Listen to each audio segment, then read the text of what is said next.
For Complex News, I'm Hanuman Welch, and if you're watching this and are anything like me or the millions of other college grads in this country, there's a good chance that you're still paying off your student loans. There are more than 44 million borrowers who collectively owe $1.5 trillion in student loan debt in the US alone. Student loan debt is now the second highest consumer debt category behind only mortgage debt and higher than both credit cards and auto loans. In a word, young people in this country are Millennials and Gen Z are getting married, purchasing homes, and starting families later and later, if at all ever, thanks largely to the mountain of debt we're forced to repay at loan shark rates before most of us have ever even landed our first gig out of school. Now, the average monthly student loan payment ranges anywhere from $200 to $300. Now, that's according to a report from the Federal Reserve. Many borrowers struggle to repay their loans. The national default rate, according to the U.S. Department of Education measurement of the number of borrowers who start repayment then default in the next 2 to 3 years, was 10.8% among those who started paying in 2015. So it's grim out there. But as the surface of the Earth continues to heat up almost to uninhabitable levels, and these debts seem poised to consume the U.S. economy faster than global warming, most, if not all, of the 2020 Democratic candidates have put forward some form of debt forgiveness or outright cancellation, for the most part. This week marks the second Democratic debate, and here's what you need to know about how most of the Democratic frontrunners stand on getting young people out from under the yoke of student debt. Up first is Joe Biden, everybody's favorite grandpa who's largely been coasting on Barack Obama's legacy, has managed to step into a gaffe every time he's opened his mouth, and is truly a middle-of-the-road centrist that could not be less suited for this political moment. The former vice president, who jumped into the race in April, has yet to release any formal proposals on student debt, but his past may provide some insight.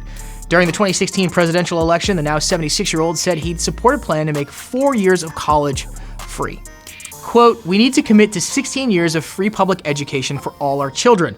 We all know what 12 years of public education is not enough. As a nation, let's make it the same commitment to a college education today that we made to a high school education 100 years ago." Now, hopefully, Biden faces some questions on his complicated history with the student loan industry, like his constant involvement in making it more difficult for those that file for bankruptcy to include their student loan debt in the proceedings, his support of the catastrophic 1994 crime bill, and his close ties to both the private health insurance industry and the credit card industry. Now, if you're hoping for debt forgiveness or outright cancellation, I wouldn't be banking too hard on old Uncle Joe. Up next is Kamala Harris. Kamala Harris's plan is overly complicated and overly technocratic in nature, and doesn't seem to nearly cast a wide enough net in helping as many people as possible. Just this past weekend, Harris unveiled a plan that would help maybe half a dozen people at most, saying, quote, "Yesterday, I announced that as president, I'll establish a student loan debt forgiveness program for Pell Grant recipients who start a business that operates for 3 years in disadvantaged communities." To which I might ask, why would someone risk starting a business if they've got student loan debt? This offering, as most other of Harris's policies, seems to offer far little, far too late. This isn't 2008, this is the 2020 election, and young people in this country have got one shot to fight for their economic futures. While we're at it, like every other facet of life in this country, student loan debt has a racial component.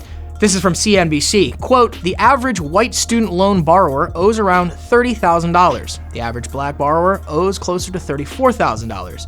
White borrowers pay down their education debt at the rate of 10% a year, compared with 4% for black borrowers. Nearly 38% of all black students who entered college in 2004 had defaulted on their student loans within 12 years, a rate more than 3 times higher than their white counterparts. That's according to the Brookings Institute. To understand why debt weighs heavier on black Americans than their white counterparts, you have to look into the past. That's according to Julia Bernard, a student debt expert at the Center for Responsible Lending. There's structural discrimination, Bernard said. It's a larger civil rights issue.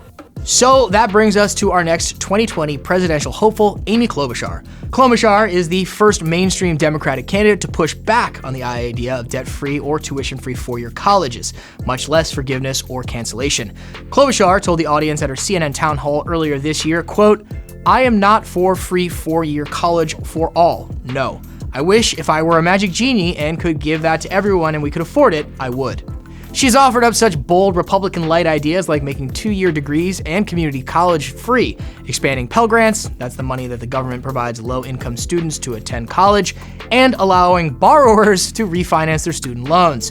In other words, if you're drowning in student loan debt, you can go get Up next, South Bend, Indiana Mayor Pete Buttigieg, who, let's be honest, isn't going to become the next president, wants to make public college tuition free for lower-income families and affordable for all, which is the same quotation marks candidates use when they talk about wanting to make healthcare affordable or accessible. It's lip service meant to avoid committing to the sort of radical approach needed to help millions of people suffering from student debt.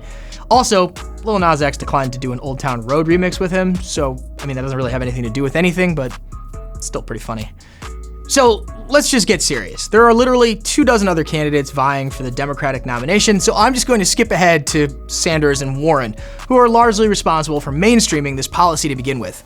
First up, Elizabeth Warren wants to get rid of tuition at public colleges, cancel up to $50,000 in student debt for people who earn less than $100,000, and estimates that move alone would rid about 95% of student loan holders' debts. Debt forgiveness alone would involve a one-time cost of $640 billion. Warren plans to pay for the plan with a 2% annual tax on 75,000 families with $50 million or more in wealth. Here's what she wrote on Medium. The time for half measures is over. My broad cancellation plan is a real solution to our student debt crisis. It helps millions of families and removes a weight that's holding back our economy. And finally, Bernie Sanders. His 2016 campaign for president brought the idea that students should be able to attend public college tuition-free into the mainstream. Heading into 2020, he's taking that position a step further by vowing to cancel all of the nation's outstanding student debt. Back in June, Sanders introduced a bill that would wipe away student debt for 45 million borrowers and make public college tuition free. Under his proposal, students from families with incomes of $25,000 or less would also have all of their college costs covered. He plans to pay for the plan, which his campaign estimates would cost around $2 trillion, through a tax on speculative stock trading on Wall Street. Look, we're living in a time of unprecedented income inequality.